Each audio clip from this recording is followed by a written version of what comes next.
Humans are a strange bunch.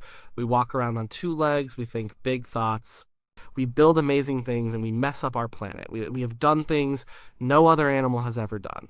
And it all started with some big risks taken long ago. This whole human experiment, you could call it evolution's greatest gamble.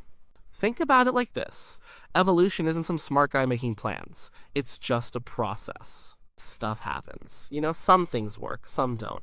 The things that work, they stick around. The things that don't, they go away. Over millions of years, this process shaped us. And at some point, it took a huge chance on a bunch of traits that could have easily failed. These traits came with big costs, big vulnerabilities, but they also promised big rewards. What was this gamble?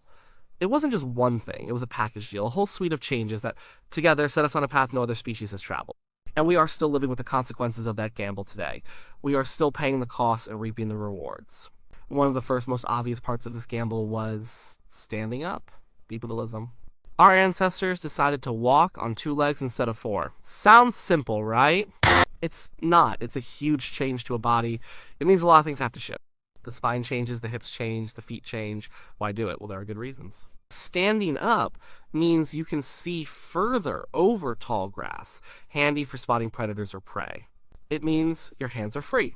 You can carry things, you can make things, you can pick fruit while standing, you can throw rocks. These are all big advantages, but the costs were also big.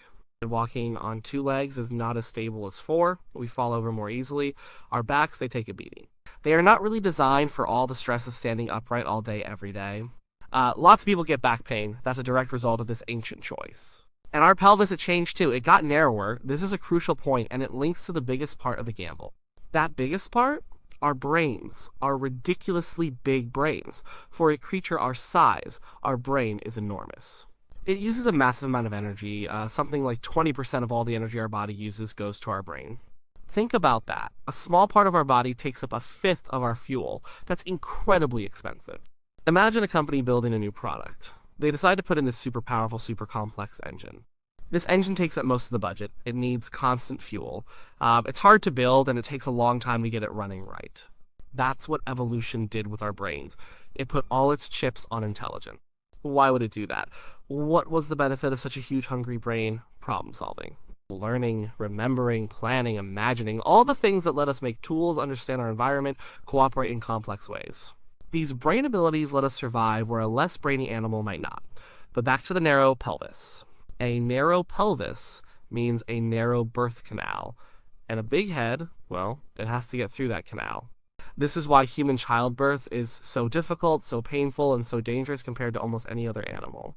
Most animals have babies easily. Human babies, they often get stuck. It's a tight squeeze. For millions of years, this meant a lot of mothers and babies died during birth.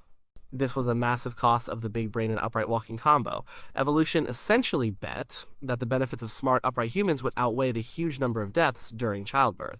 And it wasn't just birth that was hard. Those big brains take a long, long time to develop. Human babies are born incredibly helpless. They can't walk, can't talk, can't feed themselves for years. Compare that to a gazelle calf standing and running within minutes of birth. Or a chimpanzee baby clinging to its mother. Human babies are basically blobs of soft tissue and potential. This brings us to another huge part of the gamble, our prolonged childhood. We are dependent for years.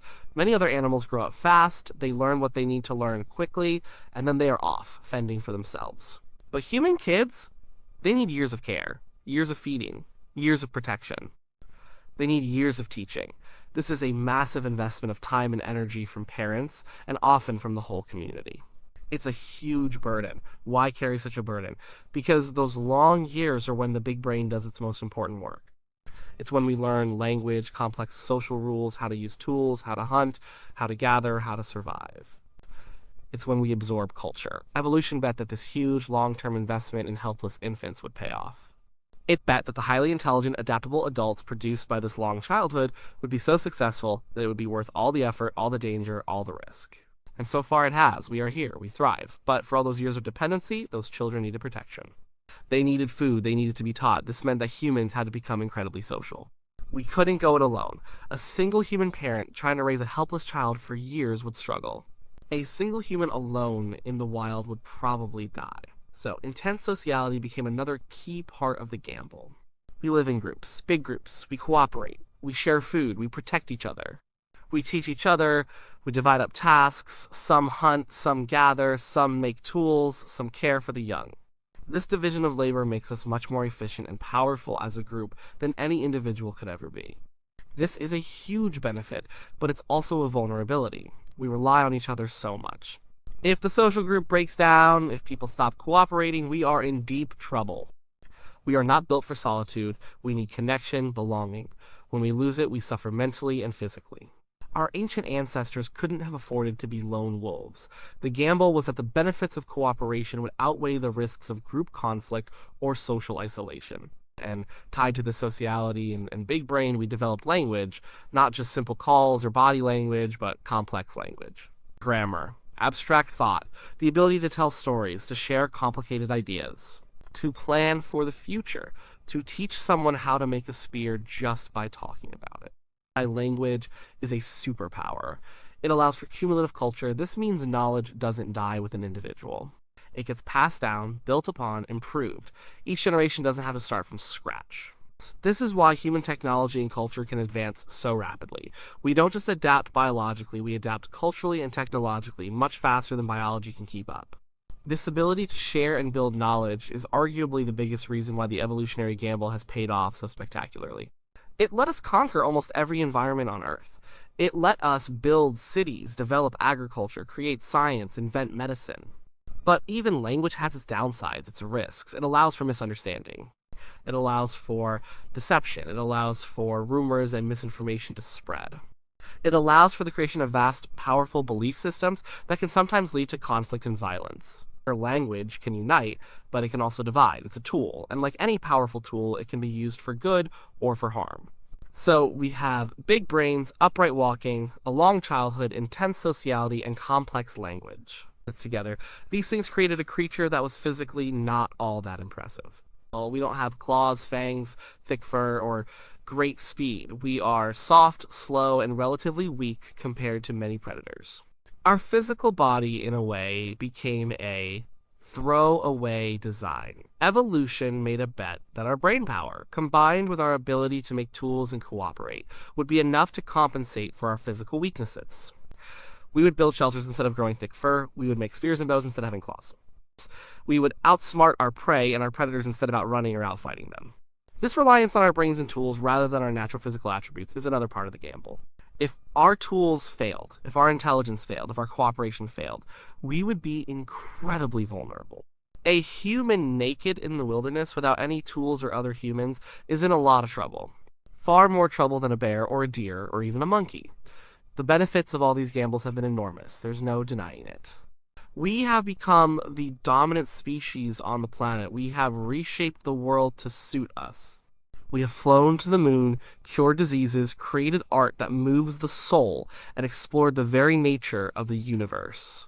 Our intelligence has given us incredible power and flexibility, but the gamble is not over.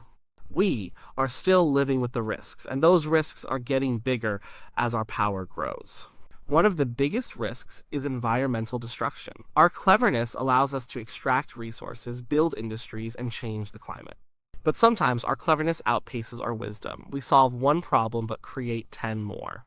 We manipulate the world so profoundly that we threaten the very systems that sustain us.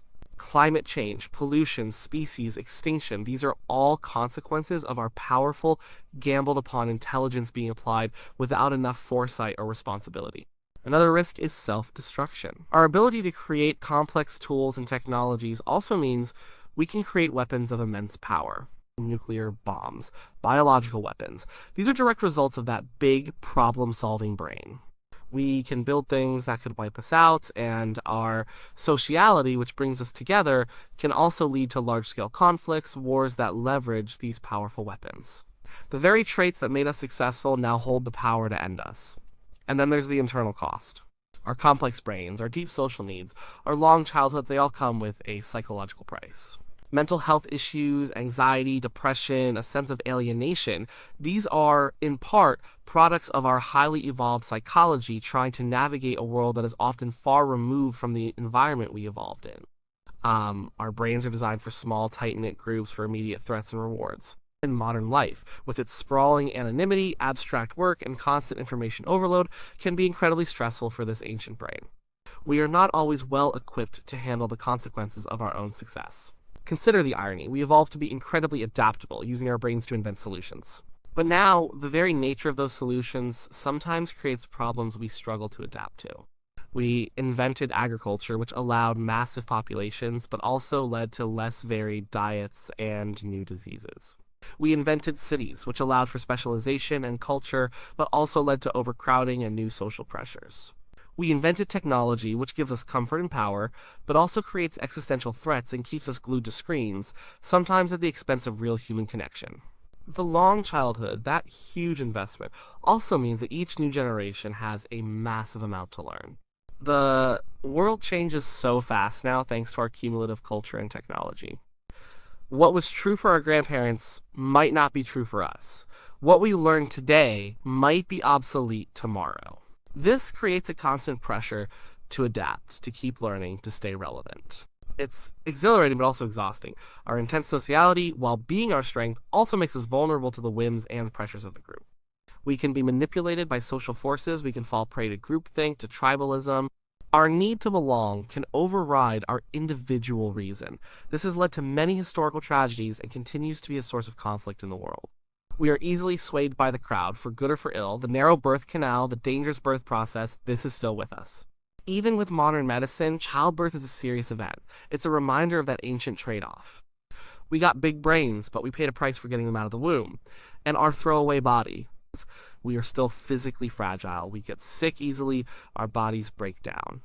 We have to work hard to stay healthy, relying on medicine and sophisticated care that is, again, a product of our big brains and complex societies. Without that care, without that accumulated knowledge, our physical vulnerability would be stark. So, evolution's greatest gamble on humans was not a single moment or a single trait. It was a cascade of interconnected changes: upright walking, huge brains, a long period of helpless childhood, intense social cooperation, complex language, and a body that relied more on smarts than brute strength. So, each one of these was a big bet, a high-risk, high-reward strategy. And when you put them all together, it was an incredibly audacious move by the slow, blind process of natural selection. So far, it has paid off in spades. We have achieved incredible things. We have overcome immense challenges. We have transformed the planet. But the gamble is still ongoing. The stakes are getting higher. Our intelligence, our power, our ability to change the world, these are double-edged swords. The very traits that made us so successful are now the sources of our greatest challenges and our greatest dangers. Our future depends on how we manage these traits. Can we learn to apply our intelligence with wisdom? Can our social structures adapt to the complexities of a globalized world? Can we find a way to balance our innate drives with the long-term needs of our species and our planet? This whole human journey is a testament to that ancient gamble. We are living proof of its success, but we are also living proof of its continuing inherent risks. We are walking the tightrope still, and how we walk it from here on out will determine whether evolution's greatest gamble truly pays off in the long run, or if it all eventually comes crashing down. The story is far from over.